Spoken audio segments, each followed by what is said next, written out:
Si è svolto ieri, giovedì 2 gennaio 2020, a partire dalle ore 18, presso il Teatro Metropolitan di Catania, il consueto concerto di Capodanno, giunto quest'anno alla sua quarta edizione. All'insegna della tradizione, i classici valzer viennesi e le arie d'opera con esecuzione dal vivo da parte dell'orchestra e del cast della Compagnia Lirica Siciliana. Maria Antonietto Di Benedetto, soprano, Francesco La Spada, tenore, Salvo Todaro, baritono, Salvo Miraglia, direttore dell'orchestra della Compagnia Lirica Siciliana. Regia di Francesco La Spada, ha presentato Ornella Ponzio. Il programma si è aperto con un omaggio a Vincenzo Bellini con Sinfonia dalla Norma. E poi Gaetano Donizetti, Una furtiva lagrima da Elisir d'amore, per poi proseguire con Gioacchino Rossini da Barbiere di Siviglia, Largo al Factotum. Poi ancora Vincenzo Bellini dai Capuleti e Montecchi con O quante volte. E poi la volta del classico Johann Strauss con l'Ouverture Il Pipistrello. Dalla Carmen di Bizet Toreador e poi Giuseppe Verdi dalla Ida con La marcia trionfale, Danze e gloria all'Egitto. Dopo l'intervallo il concerto è continuato con l'Ouverture Un giorno a Vienna di Franz von Suppé e poi dalla Vedova Allegra Franz Lehár, Canzone della Viglia, e ancora Franz Lehár con Da Il paese del sorriso, tu che mi hai preso il cuore. E poi Franz Lehár ancora con Tace il labbro dalla Vedova Allegra. Franz Lehár è scabroso le donne studiar, sempre dalla Vedova Allegra. Per poi ancora continuare con un classico di Johann Strauss sul bel Danubio blu, il Gran Valzer. E poi Giuseppe Verdi dalla Traviata Libiamo nei lieti calici, per poi concludersi il concerto con la trionfale Marcia di Radetzky di Johann Strauss. Catania Creativa ha creato per voi questo breve riassunto della magnifica serata all'insegna della musica, dell'arte, della cultura qui a Catania.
Bravo!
Porta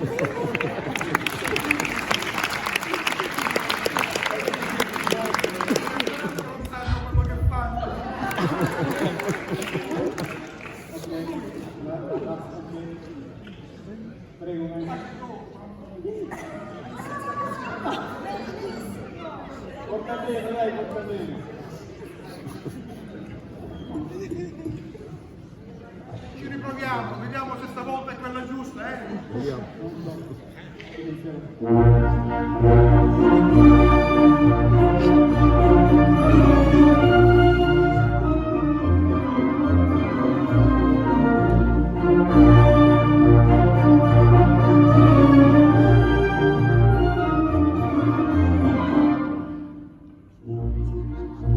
Libiamo nei lieti conici che la bellezza infiora e la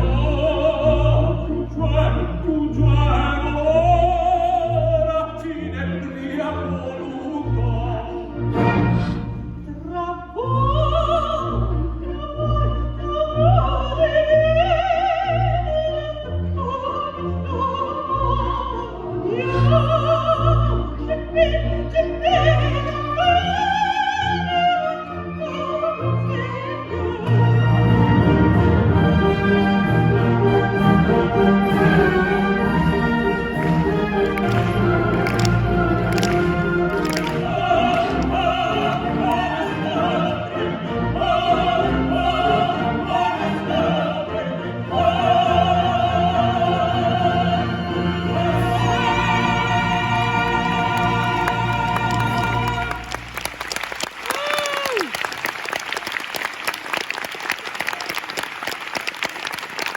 Grazie a voi, buona vita a tutti, grazie.